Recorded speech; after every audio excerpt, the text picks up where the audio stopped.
Well, hello there, and welcome to another episode of Back to the Clubs with me, Major K. I'm a DJ, producer, and record label boss, and in this series, I'm talking to other DJs about their club experiences. When did they start to DJ? Where did they play their most memorable gig? Why ask why, when how is so much more fun? Those are but a few of the questions I'm asking every week, and the answers are often surprising. In previous episodes we had DJ Licious, J-Frog, Vanilla Ace and Insulate as a guest, and today you might have expected Jana Vitiligo as announced last week, but she called in sick and voiceless. Well, she texted anyway, wishing her a speedy recovery. So today, none other than Mason.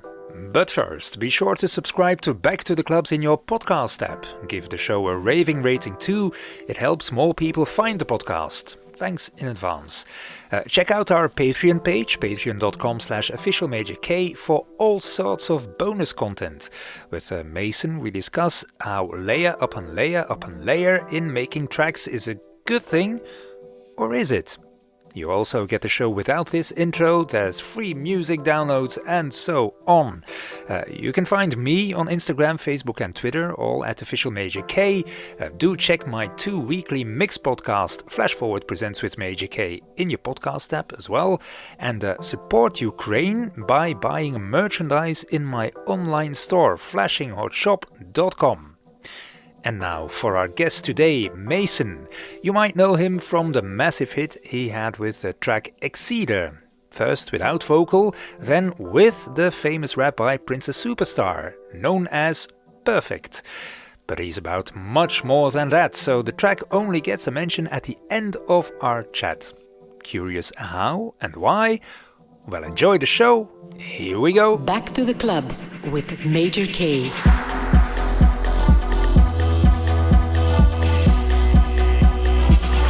Okay, another episode, this time with Mason, Dutch producer and DJ. How are you doing, sir? I'm doing great, really, yeah. Well, obviously very happy that we're past all this whole COVID mess. So back into clubs and back into life, really. Yeah, and still going strong. I see that you're in your studio now, or is that not the main studio you're at? Yeah, no, I have a studio here in Amsterdam that I'm... like 40 hours a week. I'm always working, and like occasionally I go abroad to other countries to record people in other studios. But the majority of the time I spend my time here. Yeah, I saw on your socials that you were working on yet another track. It never stops for you. Yeah, I guess that's the faith of artists, that you always produce, you know. And I kind of really think it's important to keep on creating, you know, and to. It's like a muscle you keep on training, and, you know, not everything you make is great. So I just make a lot, and then once in a while something is not so bad, you know. I just think instead of starting on a track and working on it till it's finished, I kind of just make a lot. And, you know, 95% of the things I make will never see daylight. And I just release the best bits. Those are really great bits as well. And what really strikes me is that you always seem to challenge yourself, not just copying what you've done before, but trying new stuff, new influences, from working with a Metropole Orchestra to more African vibes to more disco stuff. Is that what keeps you going in music?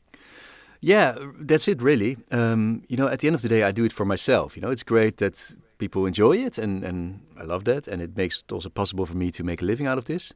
But you know, it needs to be fun for myself in studio, because I'm the one here on my own, or sometimes with other artists, every day, you know, working on music. So if I for me, there wouldn't be any fun if I would do it on a formula base. You know, definitely with a lot of, let's say, house music these days, it's very much, it feels sometimes quite formula, and that's not kind of what I'm about. I like to do different things. So also, you know, once I've done something, I don't want to repeat it 5 times, and, you know, next time do something else, and kind of keep it interesting for myself, and it just makes it fun for myself. And I kind of do realize it's not, from a business perspective or strategy, it's maybe not always the wisest choice. You know, for people it's very easy if you're very much they can pigeonhole you into one corner. You know, if you're a techno artist, you know, okay, these are the techno festivals and these are the agents and these are the people I should work with. You know, it's very kind of in one lane.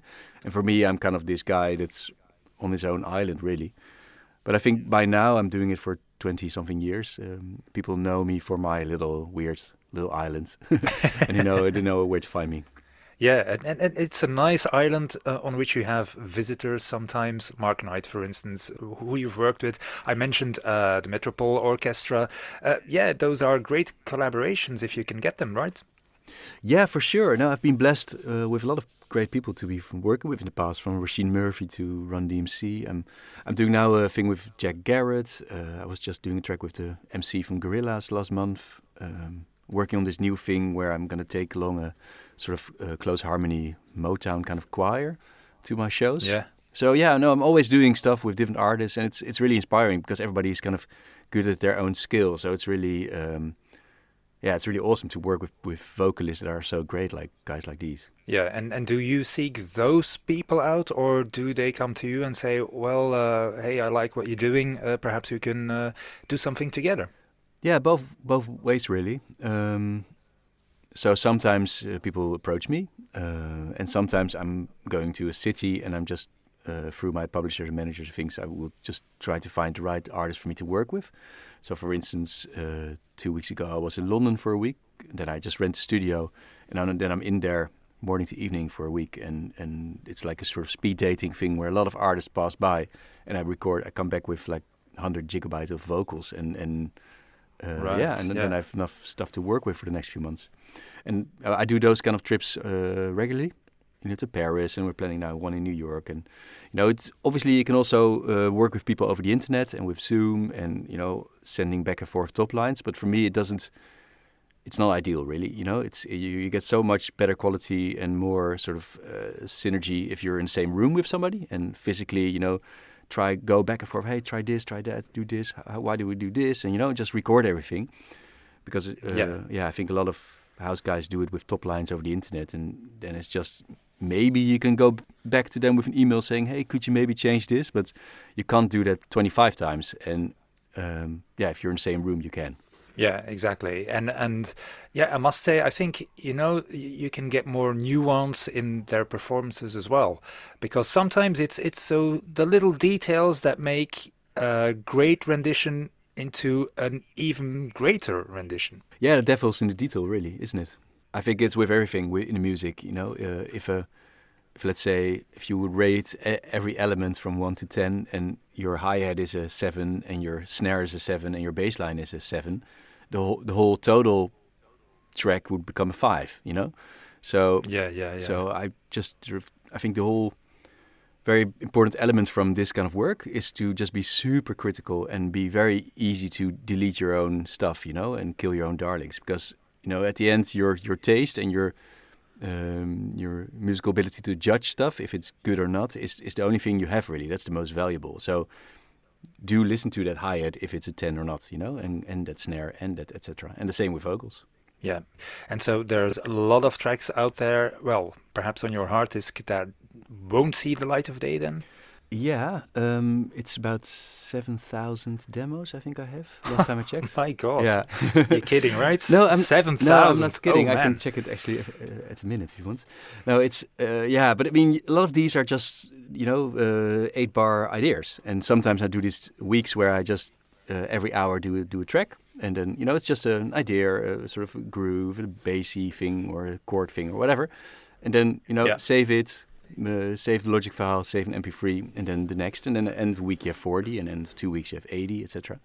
And, you just use the best one, and the rest is just on your drive. And I don't know, I think for me that works. And, I think the longer you work on a track, the less creative it gets, kind of. So that first bit, when you kind of have this idea, let's try this with that and this and whoop, that's kind of where the magic happens. And, these days you can kind of make everything sound fat, but then you're kind of, if the core idea isn't great, then you're kind of polishing a turd, if you know what I mean.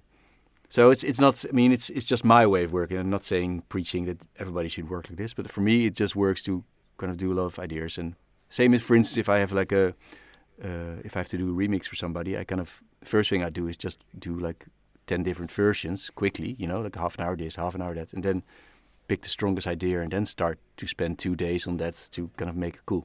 And I guess, kill your darlings, that's really the main thing. But after 20 years it was that you're in the business? 20 years as a producer, or? Yeah, something like that. I a bit longer. I started DJing in 95 and producing-ish. I mean, it was just like playing around a little bit with sequencer stuff. How I know that vibe, yeah. Just trying. Yeah, trying in my bedroom. What does this do? In my parents' bedroom. I when I was at 98, and then I did a 4-year music course in 99, and then it sort of started to become more serious. But my first release was way later. Like. Just the first stuff was all very, very crap.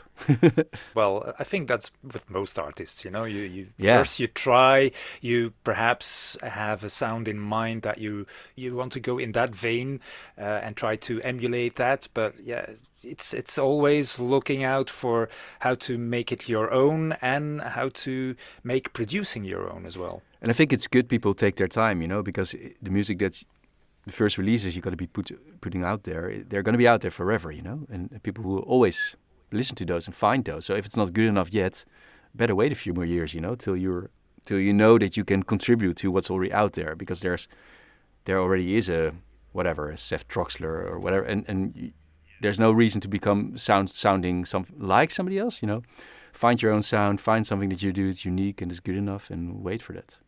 But in the beginning it was also, for me it was in the 90s, and so it was before there was audio on computers, and soft synths and all that stuff wasn't around yet. So it also, not apologizing for it, but it also took longer because you didn't have all those tools yet. So it was literally a hardware sequencer, a hardware sampler, and a hardware synthesizer, and you don't get it sounding as easy, as fat as you have nowadays with Ableton, That's kind of incredible as well, that you can, for people who are starting out as a producer right now, they mainly go for the plugins and the Abletons of this world. Splice.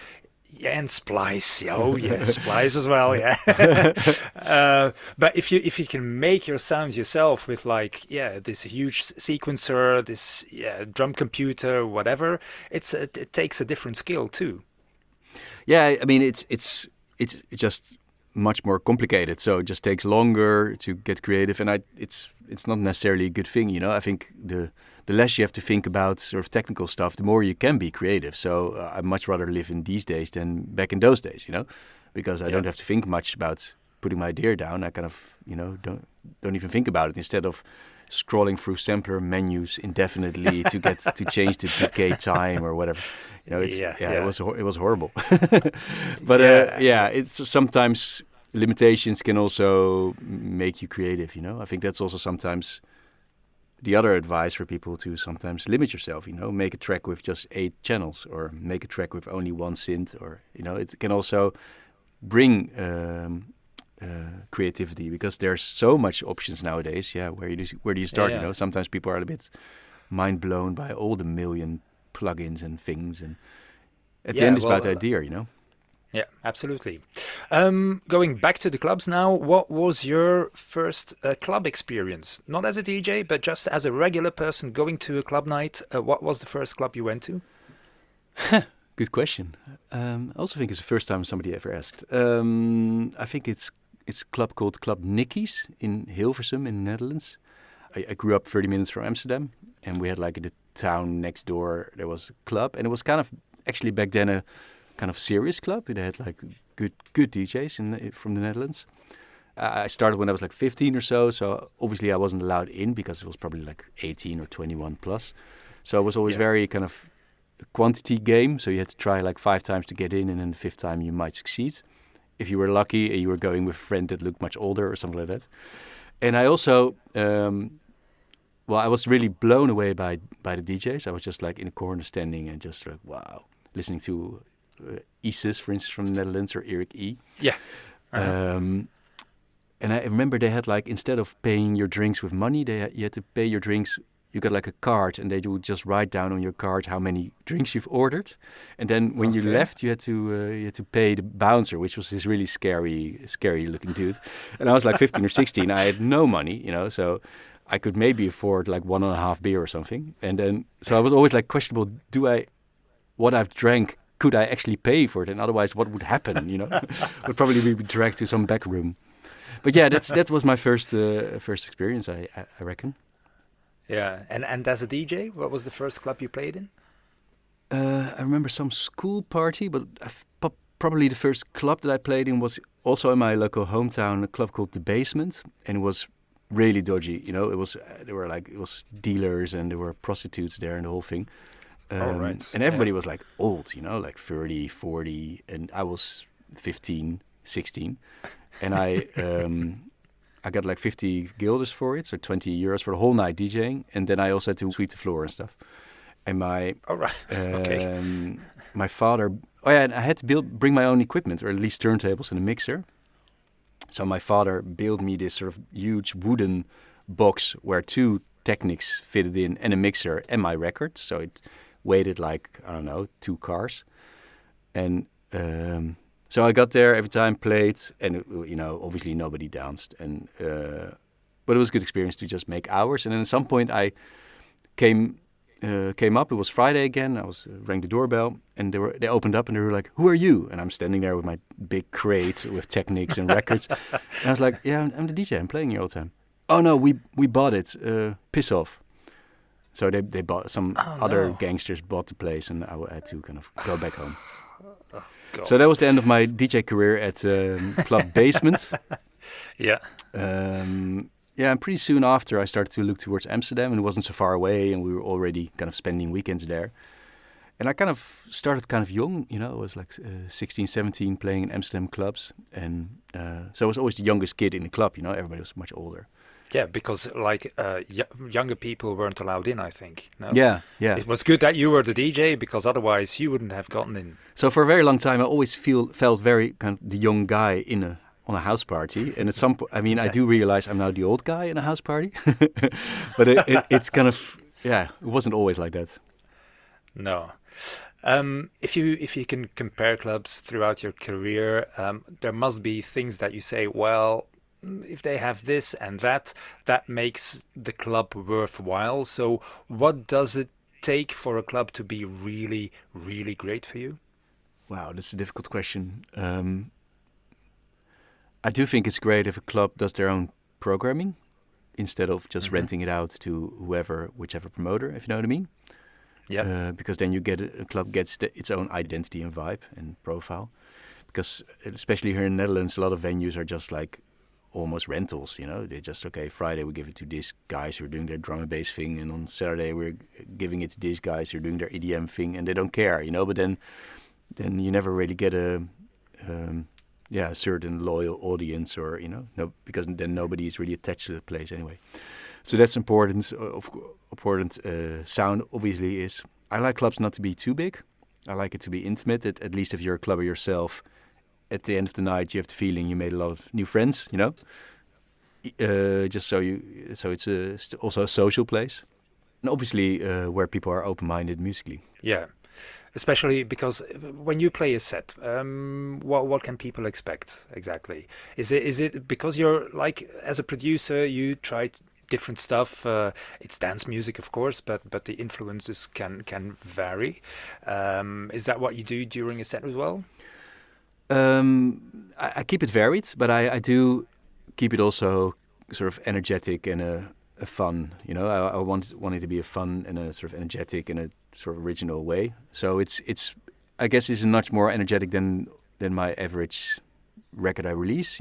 So it's but I think it's also nice to keep on surprising people. So if I would do like a few records in a certain vibe, I would always kind of do a big contrast all of a sudden and do something else. And I like it to keep it fun and sort of light and joyful without being cheesy or predictable.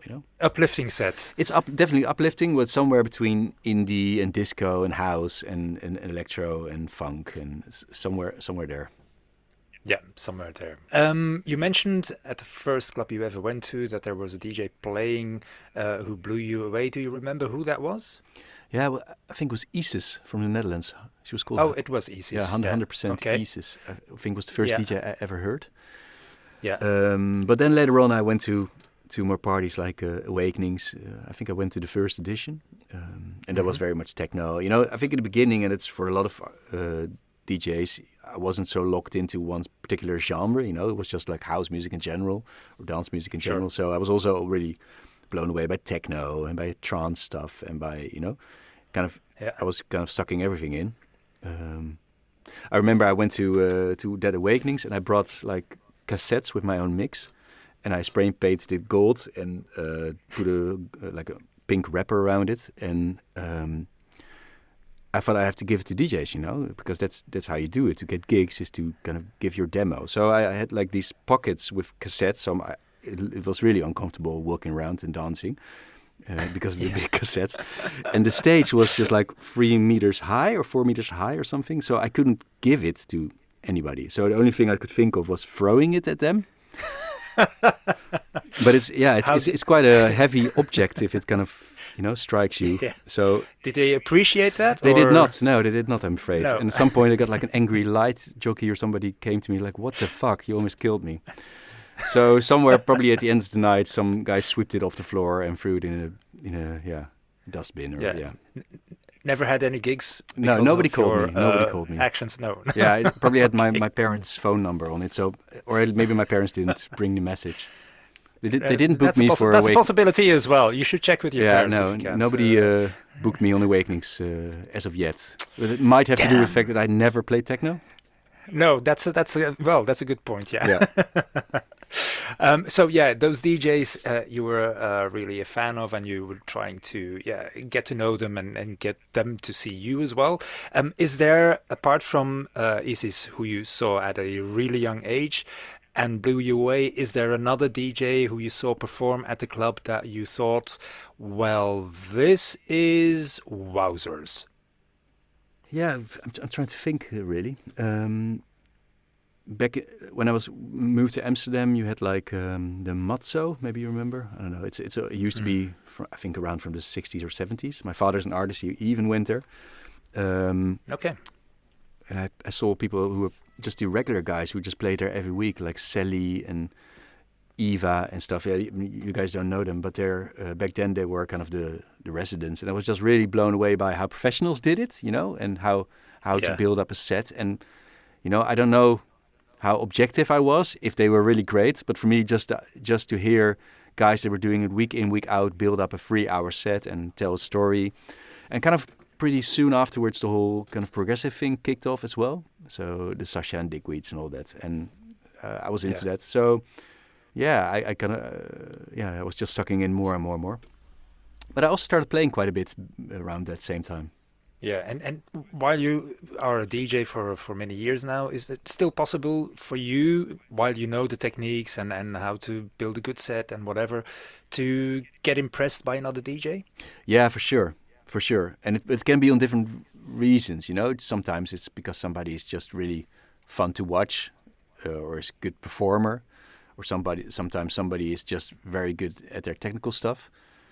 Especially in a lot of Asian countries, or sometimes resident DJs do the most insane sort of DJ tricks and things.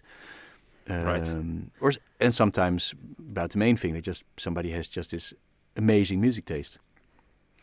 And it's definitely not always the most famous DJ, or you know, it's just as often it's just the resident, you know, that just plays the first opening hours or after me or whatever. Yeah, those opening hours are really important as well. Yeah. And fun to play, you know?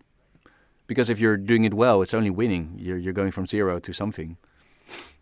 Yeah, and you're leveling the playing field for the DJ, the big star DJ or whoever that comes after you.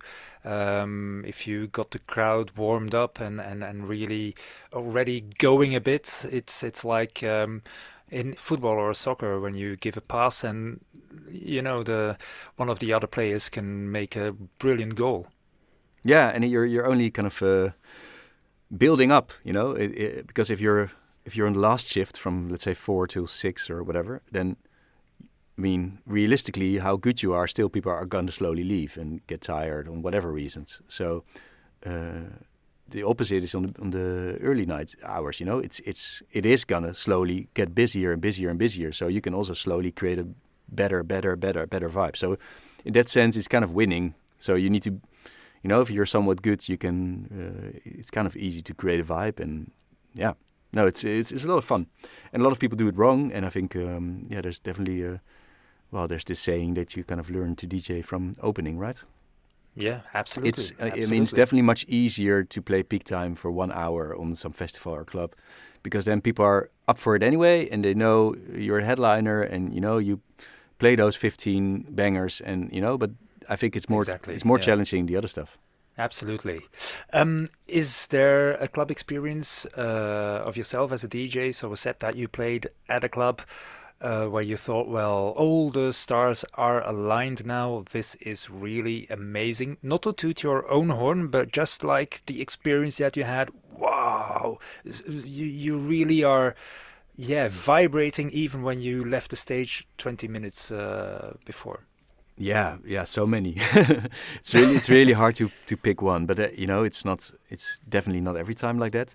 But I'm doing it for 20 something years, so it's so many nights. But sometimes it also has to do with, you know, you having the right friends with you. The vibe is great, and you know, because even if the vibe in the club is great, it doesn't always mean that you're having a great night. You can still feel by something that happened personally, or the fact that you're tired, or the fact that you're not happy with your own set, even though people enjoyed it.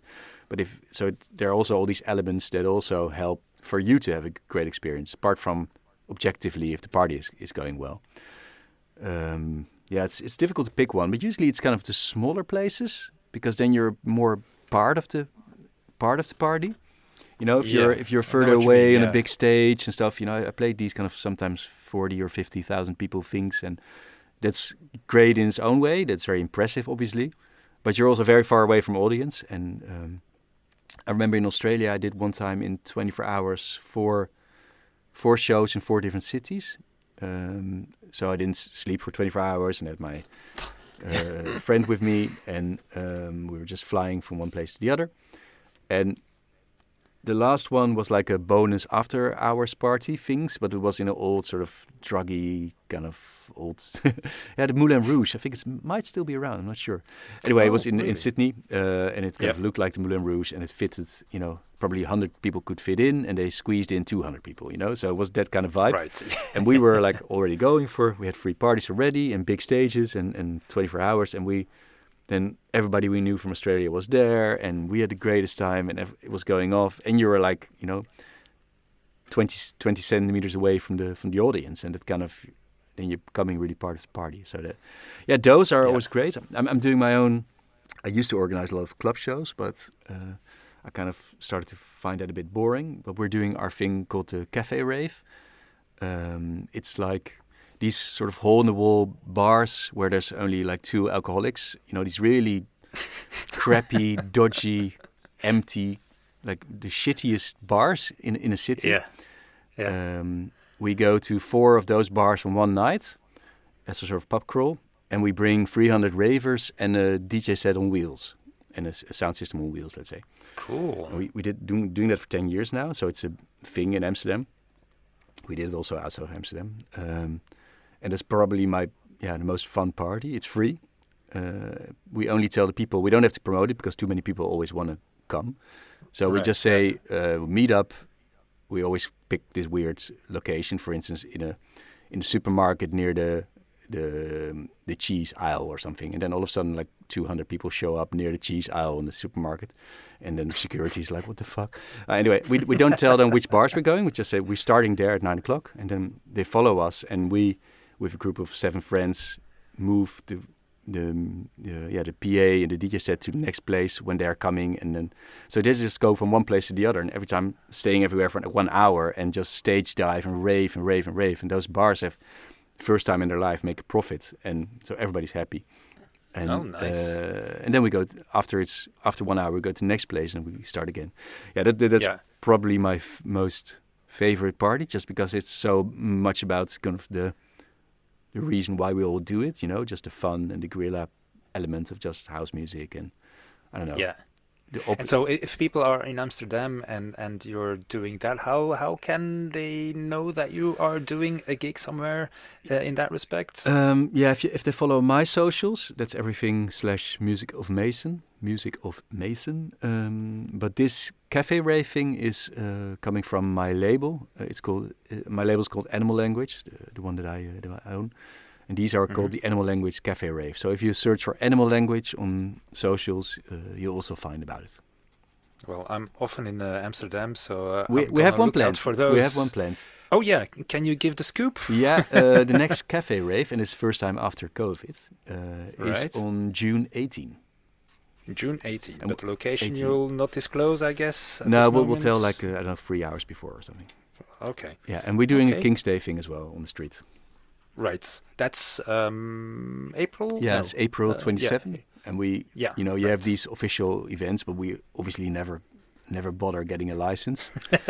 So it's we do it every year, and it's it's always kind of the question when police is going to stop it, and and usually it's always somewhere in the evening. So then we already had like 5-6 hours of good fun, and it makes it really exciting. It does remind a little bit. I don't know if you've seen the documentary about the Beatles, where they played their rooftop gig, and the coppers were there as well. Totally, yeah. So I think kind of emulating that a bit, and that stuff like that. Excitement. Stuff like that really makes it worth my while. It's really why I do what I do, in respect of the DJing. It's just, it's the opposite from this sort of corporate and very businessy way the dance industry became, and obviously it became like that, and it's fair enough, but it's, you also want to still have that feeling of just a bunch of people throwing a party. And sometimes I also get booked in those kind of places, and that always kind of feels so nice, like to feel like it's just a bunch of friends throwing a party, and they have a PA and whatever. There's no business model behind it or anything like that. And perhaps no pressure either. You can really do whatever you like, and just make sure that the people who are there have a good time. Yeah, exactly. Is there a club that you've been to the most? Is there one club, perhaps as a DJ, perhaps as just a visitor, that you think, well, in all those years, that's the club I really visited the most? Good. Yeah, probably the Paradiso in Amsterdam. Right. Yeah, it's the big church and a big pop venue, and we have in Amsterdam. We have several, but Paradiso is the oldest one. It looks amazing, and I played there numerous times. And if that place goes off, it's kind of the best place to be. It's so awesome. Yeah, and it's still going strong, right? Yeah, still going strong. It's the main pop venue, apart from the really big ones, but those are kind of impersonal. This is like a 2,000-3,000 capacity, and it can be really amazing. But over the years there were also other clubs that I played a lot, but they don't exist anymore, or. Yeah, because I think venues have come and gone, and I think sometimes they really have a tough time, keeping their doors open at this moment. Especially after COVID, I think. But before, it was a tendency as well for some clubs to be shutting down and not coming back. Yeah, it's a difficult industry. It's very fashionable. Every 3-4 years, you have a whole new crowd. Usually that people go out excessively to clubs is usually just a few years, and then they're gonna do something with their lives, or or go out like a few parties a year. But it's just how it kind of works. So the audience changes very rapidly, and if the next audience likes this other place better, then you're fucked, as a club owner. So and it's very fashionable. If something is trendy, then everybody would go to there, and so that makes it tricky. Yeah. Is there something like a best club in the world, or if you perhaps hear colleagues talk about, well, this club, it's so amazing, you should go there. Is there such a club, and which one would that be?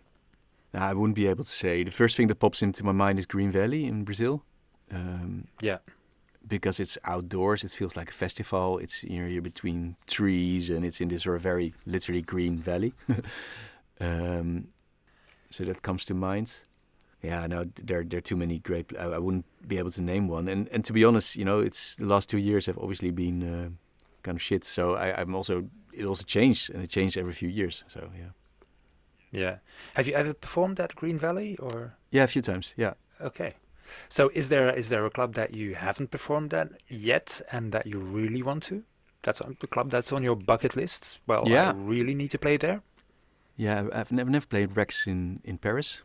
Oh, okay. That's on my list. There are a few places. Nice cozy club as well. Yeah, yeah. I guess Yeah. it's my kind of thing. There are a few. Mhm. I've played like 50 countries or something. But I've never played in Mexico. I don't know why, but because it's always kind of high on my listeners list. You see, like in my top 10, it's always Mexico. But for instance, Yeah. never got booked there. So there are a few of these kind of things. Yeah, but I mean, there's so many amazing clubs, and it's there. I don't have a list here in my studio where I need to play. I just I'm I'm just up for playing and always enjoy it, and I also enjoy it more now than in the past. In terms of like, if a gig is shit in the past, I would feel down about it or depressed or whatever. And now I don't care anymore. I kind of always have a good time, even if it's for 10 people or if it's for 10,000 people or if it's Right. objectively a shit show or a good show. I kind of have fun. So maybe that's also a thing of getting older or something. Yeah, and perhaps if you had a really, really massive worldwide hit with Exceder, I think that may draw more crowds and put more pressure on yourself as well. And could that be a reason that you're more relaxed now because you've been through that, lived it, loved it, and now you can just go with the flow more?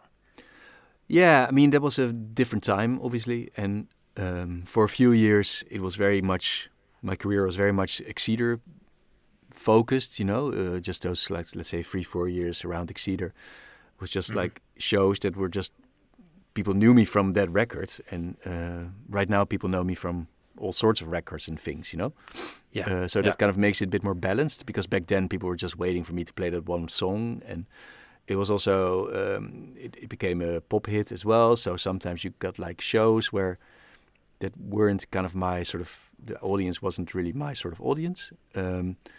Because I'm still kind of somewhat underground DJ, so it's, yeah, so that was sometimes tricky, and now it's easier that people understand what I'm about, finally. No, but I mean, I had a great time back then, I did like 3-4 shows a week and was just touring, and that's great, especially if you're 25 and, what's there more to want than being with a vodka in Singapore, But right now I feel kind of it calmed down more, and I still have plenty shows, but it's kind of a bit less about one pop hit and more about kind of what I am in general. And yeah, I never really, it kind of, when that record blew up, also sort of electro house and EDM kind of started. And there was this wave of sort of this EDM, new generation EDM guys like Swedish House Mafia, but I guess also to a certain extent Fell Legrand and a few of those. And I never really felt comfortable in that sort of scene, and so I also didn't want to make more of those kind of records. I just felt like, okay, now I have an audience and I can create whatever the hell I like to make, and I just have an audience now, so I'm going to take that freedom to do whatever I want. And if that means not having a private jet or a residency on Ibiza or whatever, that's totally fine, It's 15 years ago, I can still live from music that I make nowadays, and I spend my time in studio to make the music that I like, and it's kind of without compromises, and I much rather have that lifestyle than only having to do this sort of formula. And yeah. Yeah, well, it's what we said at the beginning of this talk. It's I think that's really ballsy, if you know what I mean.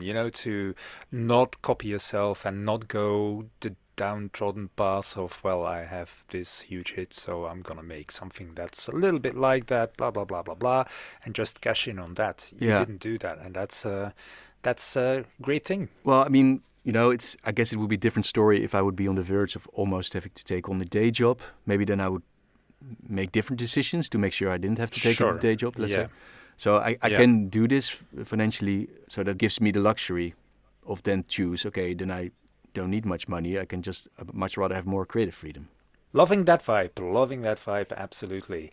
We're nearing the end of this Back to the Clubs. Just one more thing that I need to know. Well, you already said on June 18, people can find you in Amsterdam somewhere. Somewhere. Are there are there other places that I guess your summer is going to be a fully booked one, or how? Yeah, How I have would a whole you bunch say of it? shows coming up. The next one is in Helling, in Utrecht. We have our King's Day thing. I'm playing Patronaat in Haarlem, Bevrijdingsfestival in Vlissingen. I'm going to Italy. I've just been in England. Yeah, there are shows coming in. It feels like everybody's slowly getting alive again. But also the Finally. industry is also a bit crippled, like all these agents went bankrupt and promoters and all that. So it's also, it's still a bit of a chaos, but slowly people are standing up again and learning to walk again. Yeah. So it's not the same as it was before. But No. I have a bunch of shows and whatever. I'll just keep on doing what I do. Yeah, and I think, well, okay, things have changed, but sometimes perhaps for the better, or there are new opportunities laying about as well that perhaps weren't there before. For sure, yeah. I mean, it is a reshuffle of the deck, really, and so whoever has now fresh sound or good ideas, or it's some of the old guys have definitely gone. So yeah. Yeah. Really, really great to have been chatting to you. Likewise. Was enlightening and fresh, down to earth. Loved it a lot. So thanks for doing this, and I'm gonna make sure that I'm there on June 18th in Amsterdam, and hopefully we get to meet up. Great. Thanks for having me on the show. I really enjoyed it, and catch you guys online, I suppose. You can find me at Music of Mason. Music of Mason. That's what you should be looking for. All links can be found in the show description, by the way. And perhaps we can all meet up in Amsterdam on June 18th for that first cafe rave after COVID. Don't forget to subscribe to Back to the Clubs in your podcast app and find me as @officialmajork on Instagram, Facebook and Twitter. Also, and even more important, go buy some dance music merchandise at flashinghotshop.com and support Ukraine. Next week, well, who knows who it's gonna be next week? I daren't say anymore. Tune in to find out. That's the thing to do. So see you next time and enjoy the sunshine. Bye bye. Back to the Clubs with Major K.